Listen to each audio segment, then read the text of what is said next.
This evening's presentation, we'll be talking about EveryMind Mental Health Services. I'm here with my colleague, Jennifer Morrow. So we'll be just going through some of our services and our programs that we offer at EveryMind Mental Health Services. And then we'll, as Miguel shared, we'll leave some time towards the end of this evening to answer any questions that folks have and provide any additional information and or contacts for folks to reach out if they need any support. So firstly, just to share a bit about EveryMind Mental Health Services. It's formerly known as PO Children's Center. What we do is we provide help, hope, and support to infants, children, youth, and families and young adults up to the age of 25 who live in the region of Peel. And we primarily focus on providing services of mental health services, and that includes completing assessments, providing support, intervention, treatment, and also education. And we have a very diverse team of experienced professional mental health professionals who work in our organization. Just a bit about us, myself and my colleague here, Jennifer Morrow. This evening, I did do this presentation earlier this week on Monday with my other colleague, Jackie Higgins. So just a bit about us and who we are at EveryMind. So my name is Omar. My role at EveryMind is I am the Youth Engagement Coordinator at EveryMind. I primarily work with young people between the ages of 14 to 25, and we work on developing, contributing on activities, initiatives, and projects to support our mental health service system. And that can look like providing feedback to different leaders of our mental health service systems on how we can improve our services, how we can improve the design of what is being delivered. And it's just a way for young people who have lived experience or young people who want to be engaged and give back to our community to inform how our mental health service system can look like. I do hold, my education is in social work. I do hold a Bachelor of Social Work, and I also hold a business degree as well. And I've been working in the field for over 15 years, and just a bit about interests of mine. I'm a fan of basketball. I like sports. I actually attended the Toronto Raptors game last night. For those who are sports fans, Pascal Siakam, very beloved Raptor, was back for his first game. So it was a really, really nice game. So just, a bit about me, but it was awesome. I'll pass over to you, Jennifer, to share a bit about you. Awesome, thanks. So my name's Jennifer Morrow. I'm a crisis response worker. So I'm going to talk a little bit more about what that means. I won't go into a lot of detail right now, but my background is in child and youth care. So I have a diploma in child and youth care and a bit in psychology as well. And I have also been in the field for probably coming up on 15 years. I've been at EveryMind for 6 of those years, but I've worked in a whole bunch of different areas, like in the hospital and schools, different treatment programs. And I am not a sports fan, so not a whole bunch for me on the Raptors, but I do like to do some crafts, and I've been currently crocheting and making little dolls for my nieces and nephews, some toys and stuff, because I have a few new ones in the past year. So it's a little about me. Right, fantastic. At this point, what I'm hoping for is to learn a little bit about folks who are here this evening.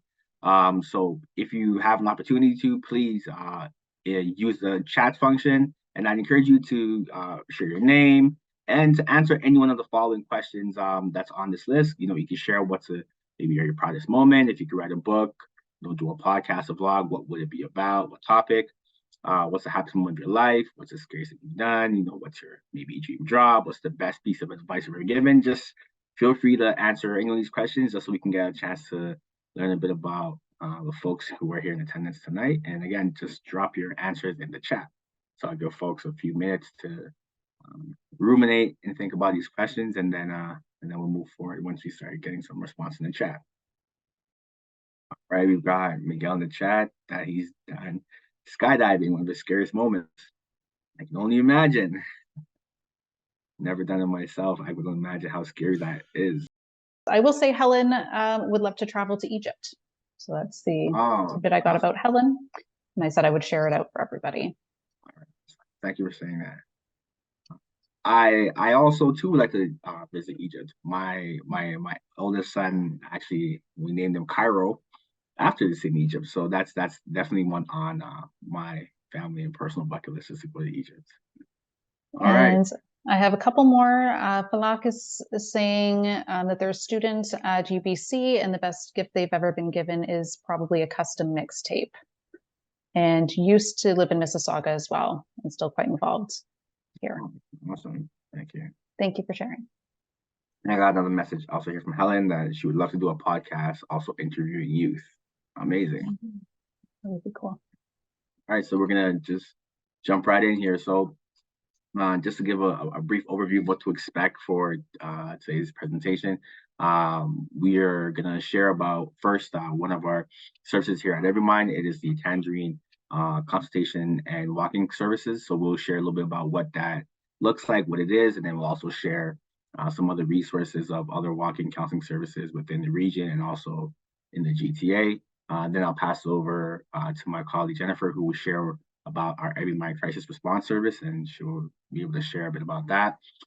Then I'll share an overview of what one of our next services that we offer here at EveryMind, which is the where2start.ca. And then I'll share a little bit about the work that I do within youth engagement, and then we'll close off this evening's presentation. But before we begin to that, I just want to be able to set the tone with some baseline definitions around what we mean by mental health and also what we mean by mental wellness. Oftentimes these terms are used interchangeably. They may seem as if they're the same. However, there are some distinct differences between the two definitions. So I really wanted to highlight this definition and just ground the presentation of what we mean and what we're talking about when we say mental health and mental wellness. So World Health Organization defines mental health as a state of well-being in which every individual realizes their own potential and can cope with the normal stresses of life. It allows them to work either productively or fruitfully, and they're able to make a contribution to their community. So your mental health is really defined more so as a state of well-being, which allows you to realize your potential, whereas mental wellness is defined as an individual's ability to cope and manage with the ups and downs and challenges of life at specific times.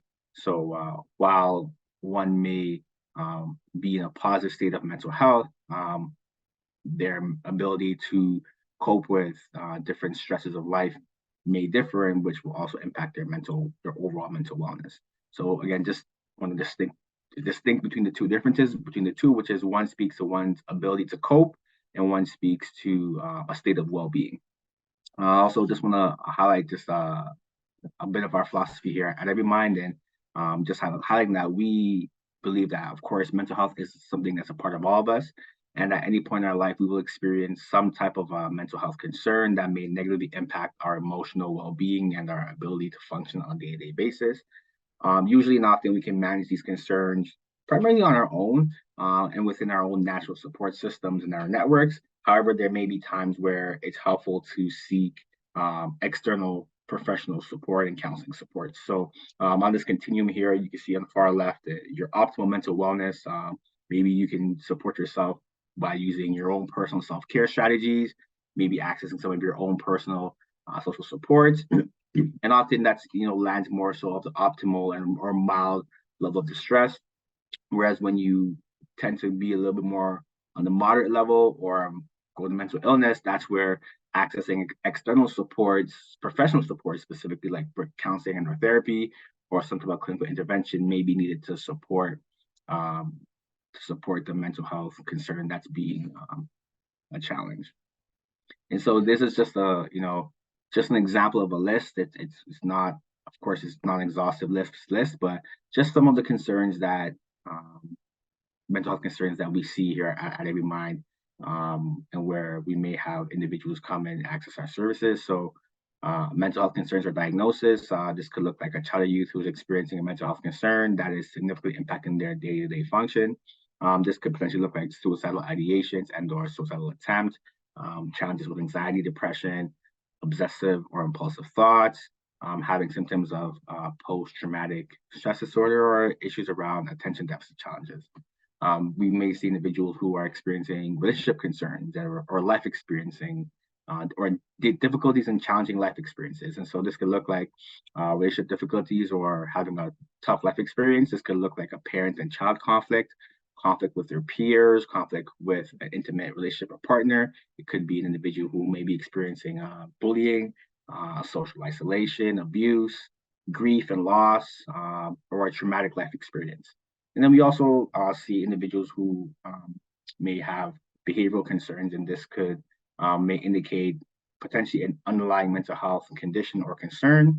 And this could look like repetitive behaviors such as hand washing, something like school avoidance, problematic substance use, addictions, whether it be to substances or even gaming or online, difficulties with authorities, anger and aggression, self-harming behaviors such as cutting, loss of interest or motivation, eating or sleeping too much or too little. So again, it's a variety of concerns and challenges and issues that an individual may seek support um, for their mental health around, and it could include items such as what I've just listed, and of course, many more items as well. So now I'm going to share first about one of our services here at EveryMind. And so EveryMind is actually what's known as the lead agency for child and youth mental health services within the Pure region. What that means is EveryMind is one of the agencies that is funded by the Ministry of Health to provide children and youth services, primarily for those who are under the age of 18, so up to the age of 18. We do offer some services up to the age of 25. However, primarily, we do offer majority of our services up to 0 to 18. So our first service here is the Tangerine Telephone Consultation, or Tangerine Walk-in Counseling. And this is a service for families, children, and youth across Peel from ages 0 to 18. This service offers a 45-minute consultation. We have clinicians and social workers who are available Monday to Friday. We can provide services in French. These consultations are usually appointment only, and you can make an appointment whether online through the Tangerine website.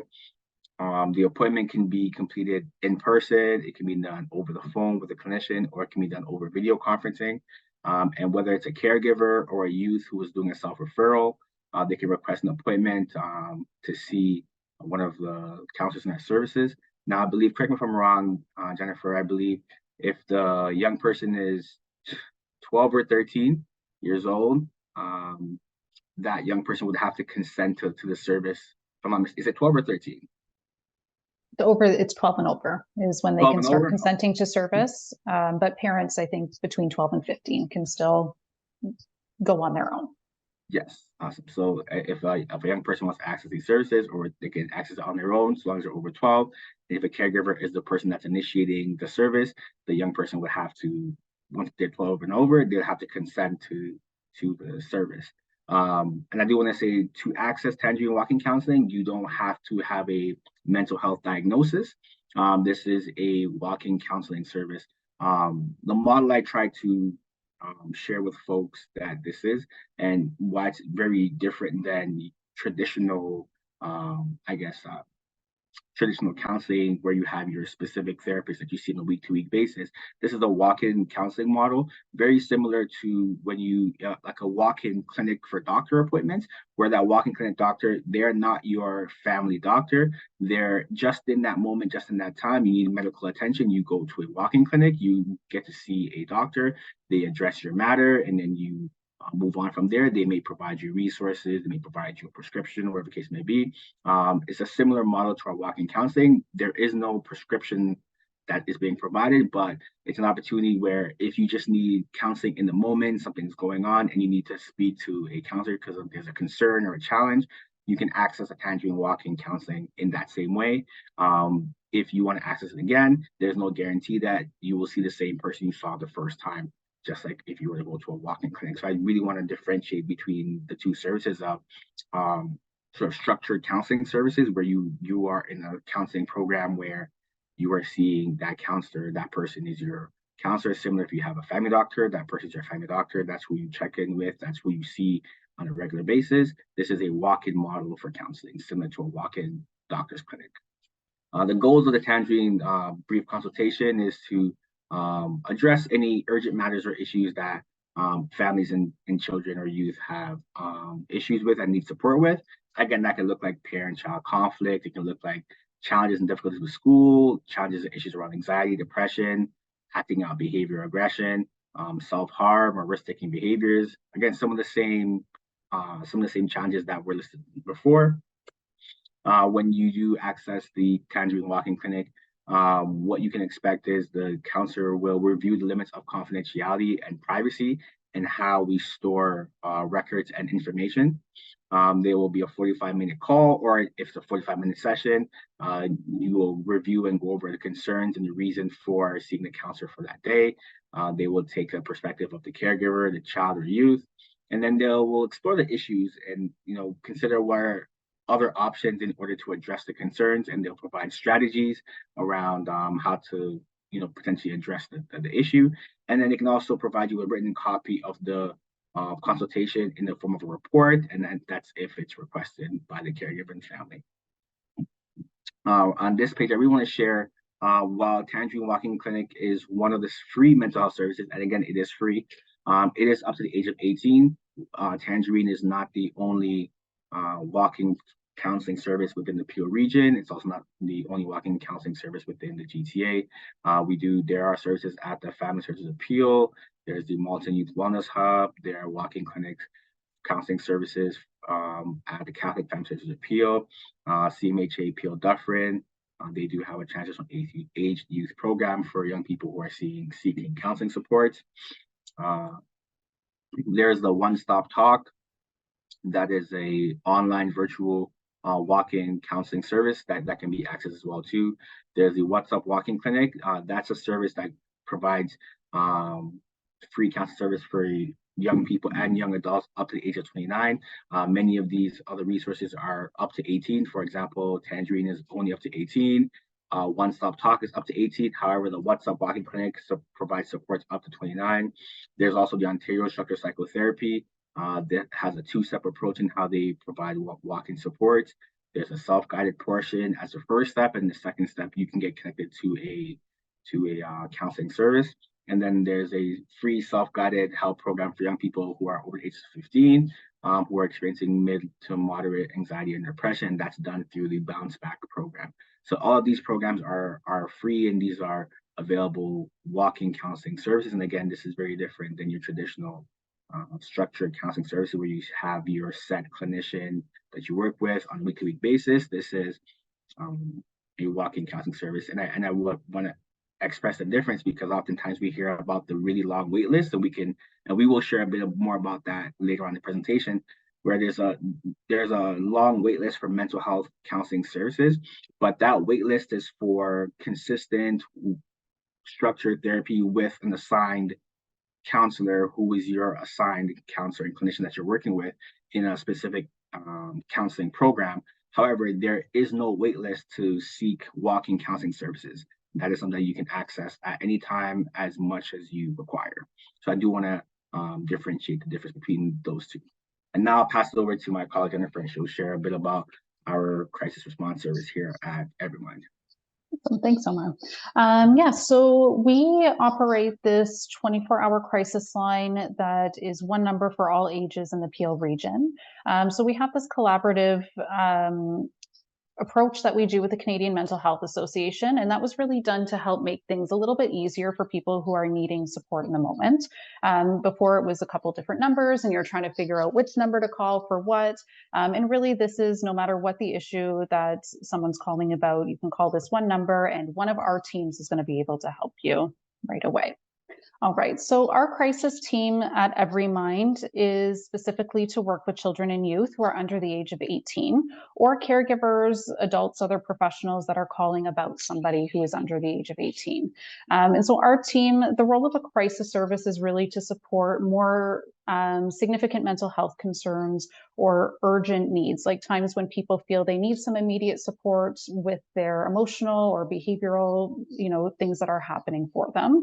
And we really support a wide range of needs. I don't really need to repeat them, like that list. We will help out with pretty much anything on that list and more. So really everyone's crisis looks different, and we can be used in whatever way is going to be most supportive to the family. So the crisis line is run 24 hours a day, 365 days a year. So we have a team of 10 people We work through holidays, we work weekends, we work through the overnight. We are there really any time that somebody is needing some support. And it's not noted here, but I will mention that our service is offered in multiple languages. We have different workers on the team who speak different languages, and then we also have access to immediate interpreters. So all our phone, in-person, virtual services can be done in whatever language is preferred or most appropriate for the family that we're working with.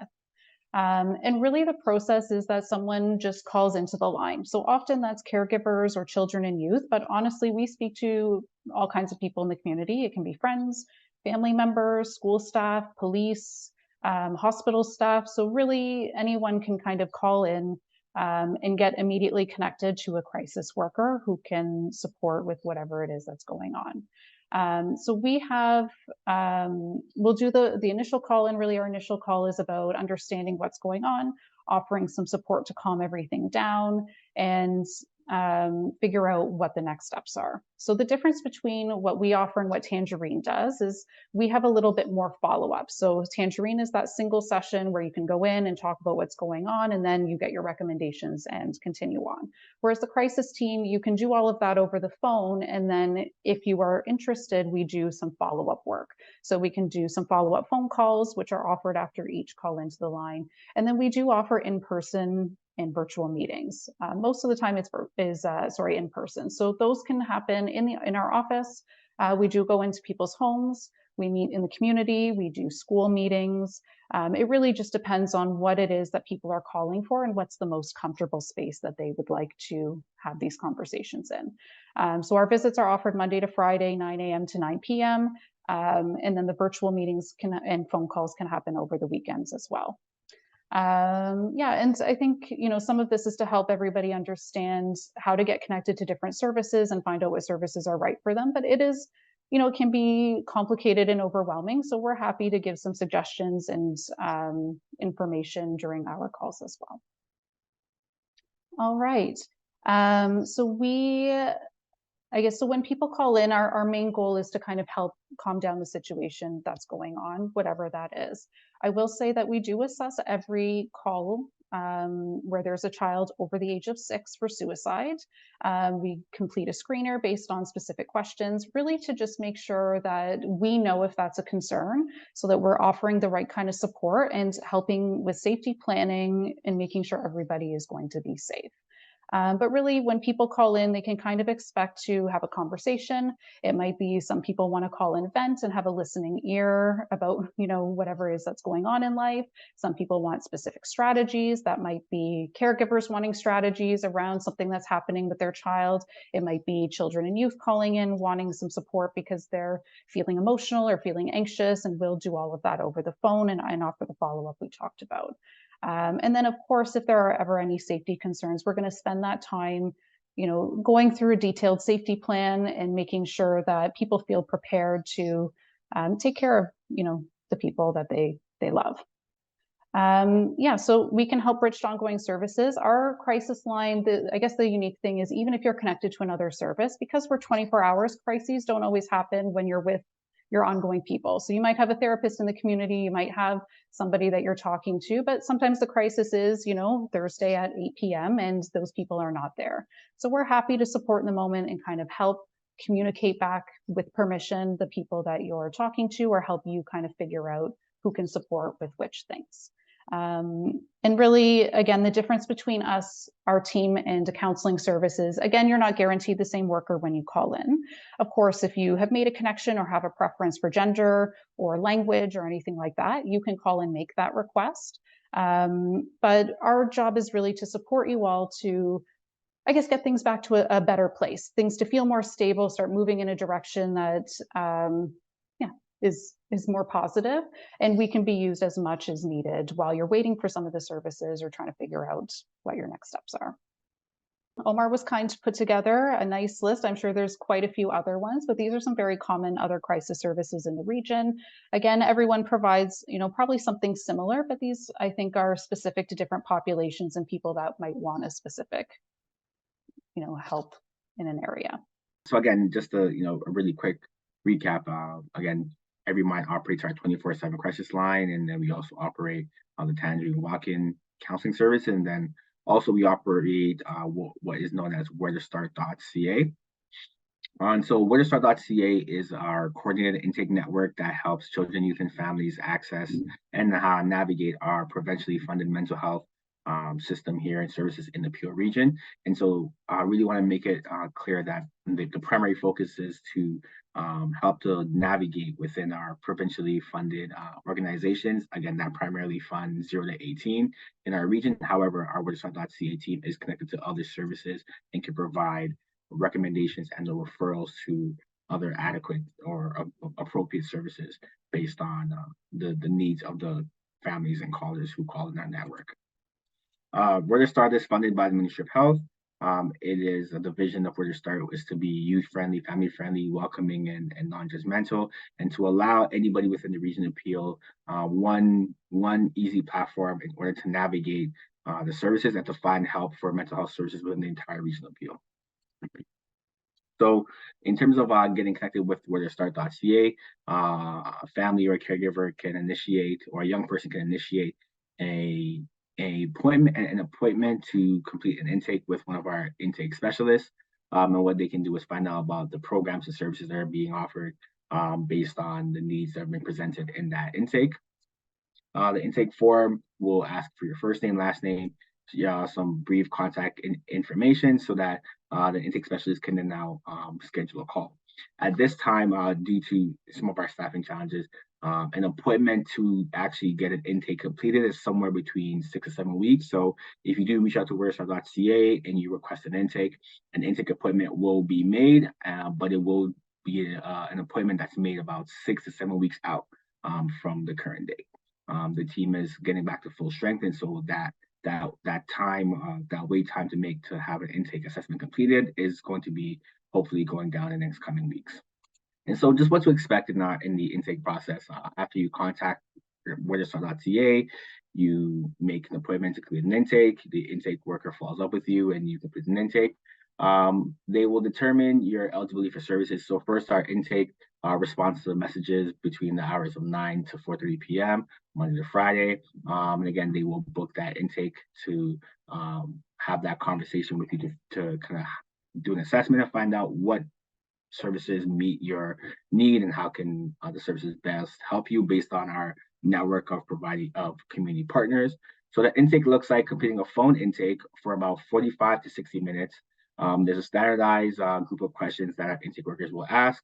And at the end of that assessment, they will provide, based on the answers that were given, they will provide the appropriate recommendation of services based on program eligibility and whatever that's discussed with the caller. So, for example, going back to the earlier comment around looking for a counseling program where you're going to access counseling services, where that counselor is your counselor, and there's that week-to-week program, whether it's 1 year, 16 weeks of service, whatever the case may be, in whatever program, you would contact wherethestart.ca. The intake team will complete the assessment, and then they'll make the appropriate recommendations for here's the program for you, here's the counseling service for you, or here's the mental health support service that is best for you and your family based on the information provided.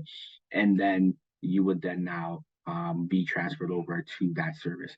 Now, for many of our counseling services, as I did share, there is that wait list.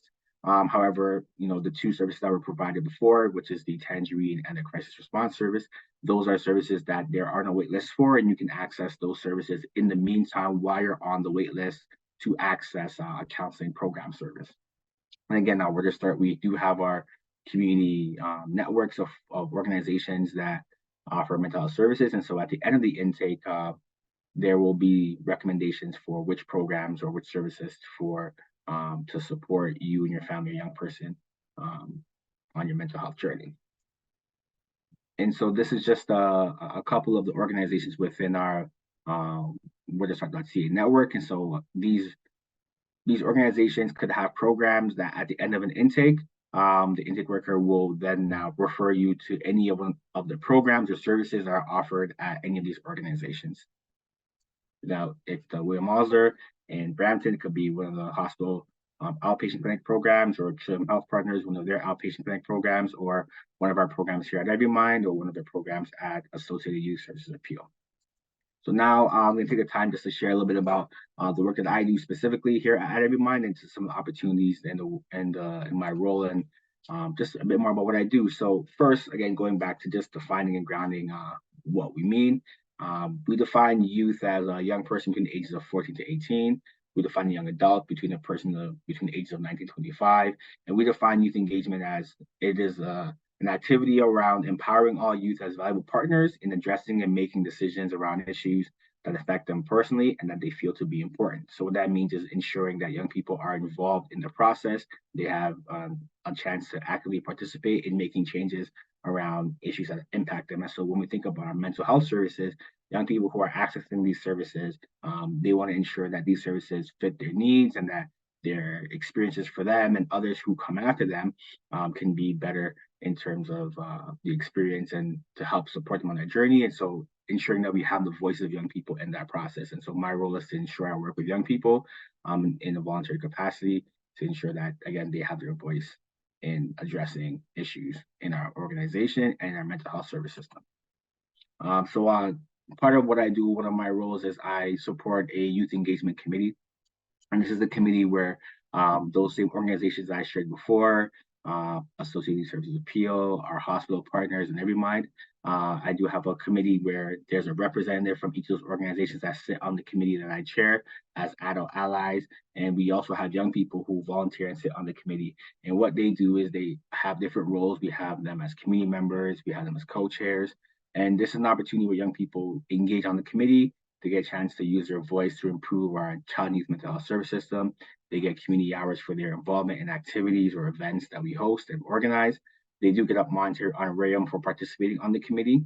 They get an opportunity to build and refine their skills, and they get a chance to network with community stakeholders and other mental health professionals. Some of these young people have interests in being involved in the mental health service system, so it's an opportunity for them to get connected and to learn about what types of roles or jobs are here in the system, and just to, again, better to inform their career choices and maybe educational pathways that they so choose. This is just a really brief overview of what some current youth who've been on the committee over the past couple of years have said around the work. We did our last survey in 2022, and our overall experience score was 88%. So some of the things that you said is they love the chance to take part in larger projects like the York University PDSB co-op experience and developing the youth peer support training. The Youth Engagement Committee has given me the opportunity to further explore my passion for mental health. I was given leadership roles during discussions and project development. I have more confidence in speaking up and contributing to conversations. I would highly recommend this committee to any youth. And this is one of the projects also that I lead here with EveryMind. It's our New Mentality Field chapter. The New Mentality is a youth engagement program out of CMHO, and they have a provincial network of chapters across the province. So there's a New Mentality chapter in Halton, there's a New Mentality chapter in Hamilton, there's a New Mentality chapter in Waterloo, there's New Mentality chapters in Toronto. And so these are chapters that are youth-led groups that their aim is to reduce the stigma around mental health and to also engage and develop youth-led projects and initiatives to support, again, reducing the stigma around mental health.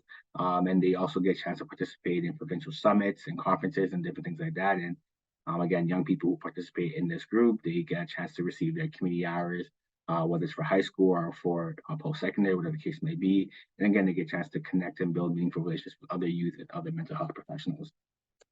And here's an example of other projects that and work that we do here on the committee that I lead. We do have a 8-week online youth peer support training that actually is training we've done now for the past couple of years. We'll actually be launching another iteration of this training in the next few months. We've had young people develop a leadership series that focuses on resilience, mental health, and youth leadership. And we also have community partners and different stakeholders in the community where we work with. One of our partners and we work with is York University. So we do various research projects around youth engagement, resilience, and other avenues around mental health. So just I guess a brief highlight in terms of just some of the work that I get a chance to do and get to work with amazing young people who are champions of mental health and who want to be able to give back and make the system a better place and make the experiences for other young people who are coming after them to have a better experience in mental health services. So with that being said, that brings us to the end of this evening's presentation. I want to thank you all for your time. And this is a slide where you can see our contact. My contact is there. My colleague Jackie Higgins, and of course my colleague tonight, Jennifer Morrow. And again, if you need any mental health support, feel free to honestly contact wheretostart.ca. Our intake workers are super knowledgeable, and they're always able to share whatever resources are available, whether it be one of our groups that we offer online, our webinars we offer online. Again, just anything around mental health supports and services. Even if it's for over 18, you can also still contact our wheretostart.ca staff, and they will provide you with the direction of where to go. Amazing. Omar, thank you so much. Jennifer, incredible. We actually, a couple of questions did come in. Now, before we get to this question, Omar, maybe, and again, we spoke last week. Can you explain to everyone here, like really how big EveryMind is? Like, because I had absolutely no idea, and I was just blown away by the stats. So, can you kind of let people know how many people on staff, on team, and where are you guys located? So we are located in Mississauga. Our main office is located at Derry Road in here, Ontario, in Mississauga. I believe last I remember something around 200 staff. Is that all right, Jennifer? Something around Sounds that about line? right. I feel like I heard that number recently, over 200. So it's about Wow. 200 staff. All kinds of different professionals work in organizations. We have individuals with a CYW background, CYC background. We have social service workers, social workers, clinicians, counselors, psychologists. We have psychiatrist services. That's incredible. We have, That's incredible. just a ton of different professionals and different services that we offer. Respite support services. We have live-in treatment supports for intensive services for individuals who require live-in treatment support. Yeah, and the We reason why, have and the reason why I brought it, programs. yeah, no, and the reason why I brought it up is because I just knowing how big you guys are and just how embedded you are in the community, it gives a little bit of hope just to know that there's someone out there that's tackling on these challenges and then bringing solutions to people's, some of these hurdles that people are going through nowadays. So thank you so much for everything you do. So just to get a couple of questions. Actually, I found this question to be very interesting, and it says here with all the mental health services that you do, I'm pretty sure you guys get like a lot of feedback from not only parents but youth and families. What do you do with the feedback? Is this stuff? Do you use this? Do you use the feedback to improve on services, or to navigate new programs or create new programs? Is there something that you yeah, what do you do pretty much when the feedback comes in? Jennifer, Oh, I was gonna help. I was gonna say it depends. We have a whole team, I think, of people who work behind the scenes and kind of gathering the feedback and then using it to communicate with, like management levels and different teams to make that happen. I can give a good example that our last rounds when the crisis team specifically was asking for feedback from families and from children and youth. That's actually how our joining with CMHA happened. Our process used to be quite different. There would be like a bit of a delay between when someone would call and then we would connect with them. And so now we have this live answer and the feedback has been really wonderful. Right. So it does go somewhere, but it is a little bit of a process.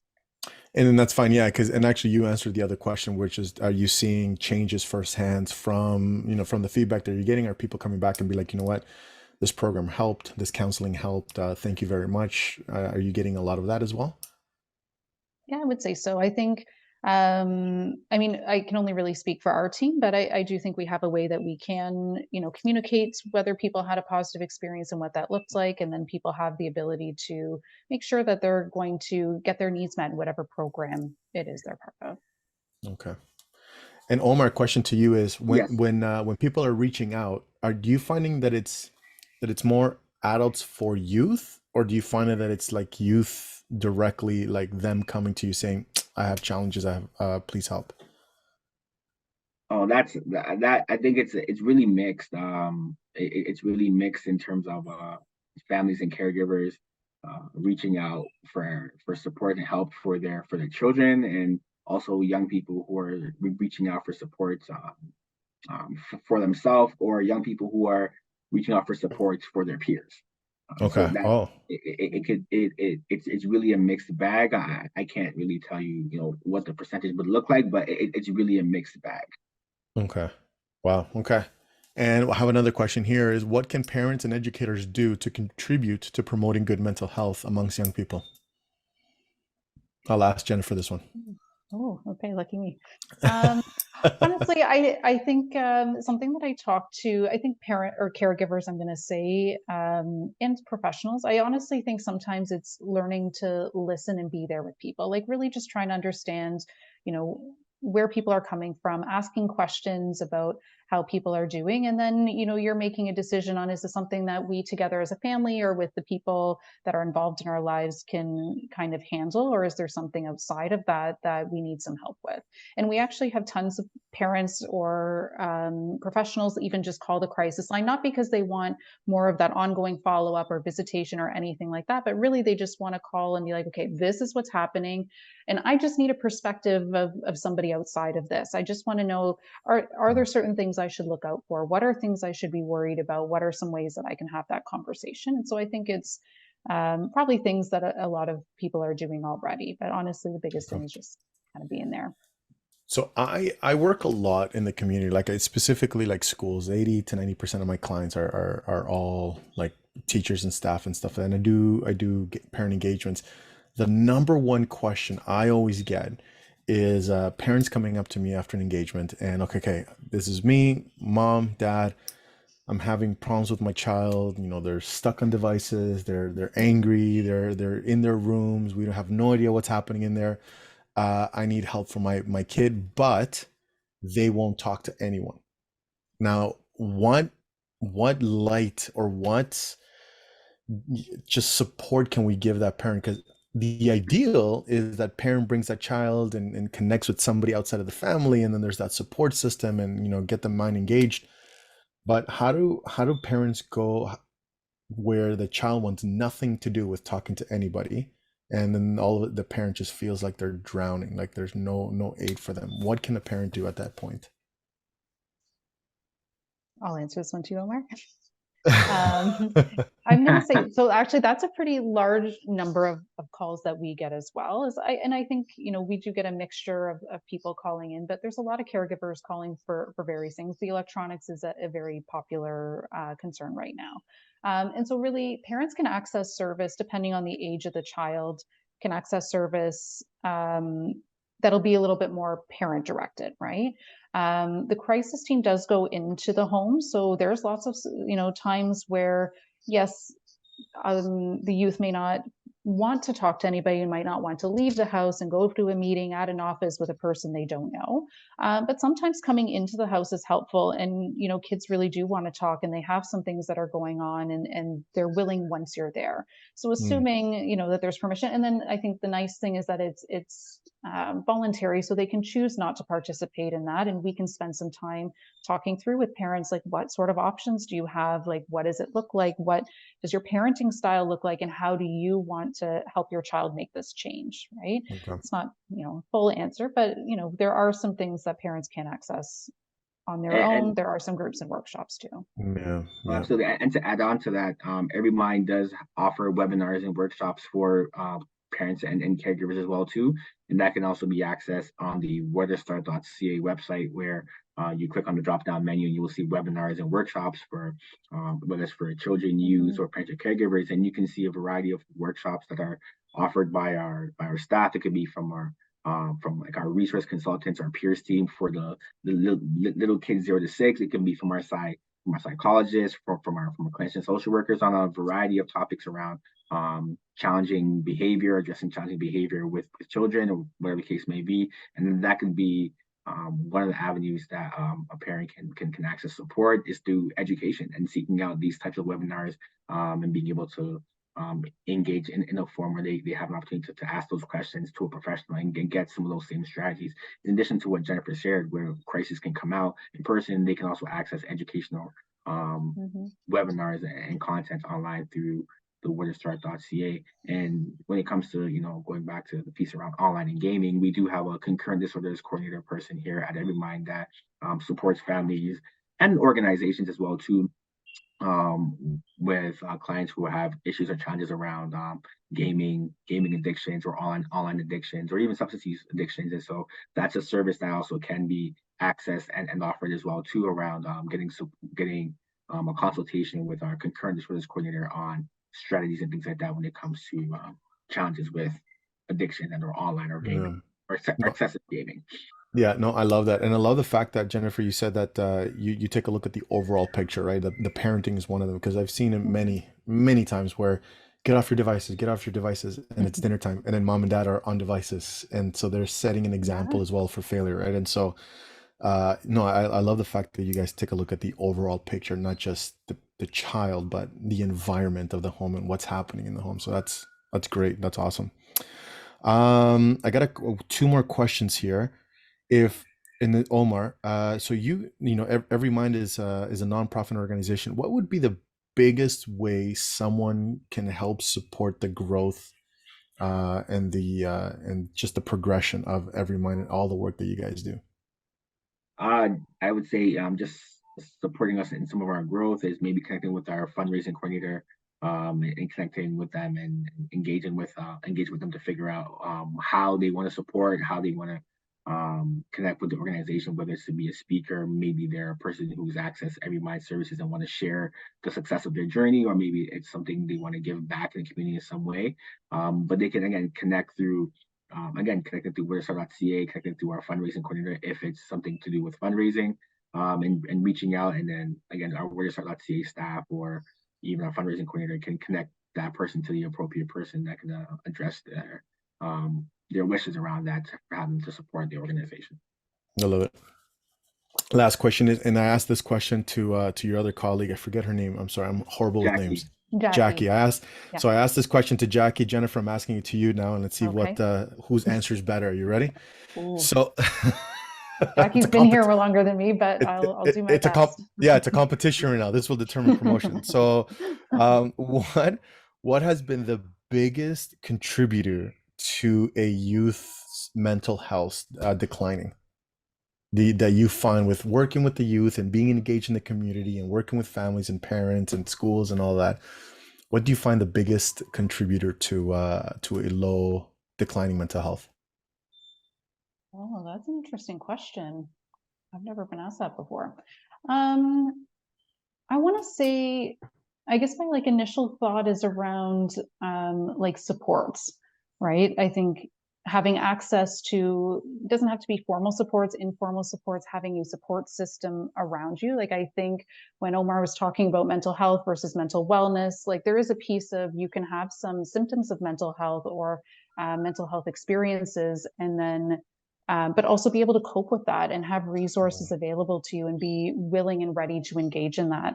And I don't know if that's a good blanket statement, but I do think that those things are super, super important. Like having people at school that are checking in on you, to have somebody in your life that you can go to talk to, whether that is the crisis line, because that is it for some people, or a friend or a family member or something like that. I just think that those things can really, really help navigate If all I of can that. add to that, Yeah, if I can please, add to that, please. it really is, to what Jennifer shared, everything having that support system. It's knowing that for a young person or a family caregiver that you're not alone. There's a lot of people who are available and accessible and to provide that help. It's also why, even though we at EveryMind, we operate these different programs, initiatives, it's also why we include that there's other community organizations that offer these services, so that that knowledge is out there, that it's more than one place you can go for help. So Right. the access is there, the information is there, and you're not alone. And there are people who it's their job, it's their passion, it's their desire to help. And so again, I love it. that's all I'll add to that. Well, on that note, I think it's like I think that's why it's so important, the work that both of you are doing and your entire team there at EveryMind. And these kids, just I think one of the reasons that, and Jennifer, I think you're right. And interesting. Your colleague said something else. She said it was because of social media and they're comparing themselves with others. But even that, like with what you're saying, is if they're on social media and their self-esteem is super low, then they feel alone. They feel like they're like, you know, Absolutely. like that's them and this is me, and I feel like this small, and then they don't have a friend or they don't have anybody to reach out to. And so super appreciative of the work that you both are doing, because you are providing like a light at the end of the tunnel for not only the youth and children, but also the parents. And the parents don't feel alone. So thank you from the bottom of our hearts for everything that you guys do.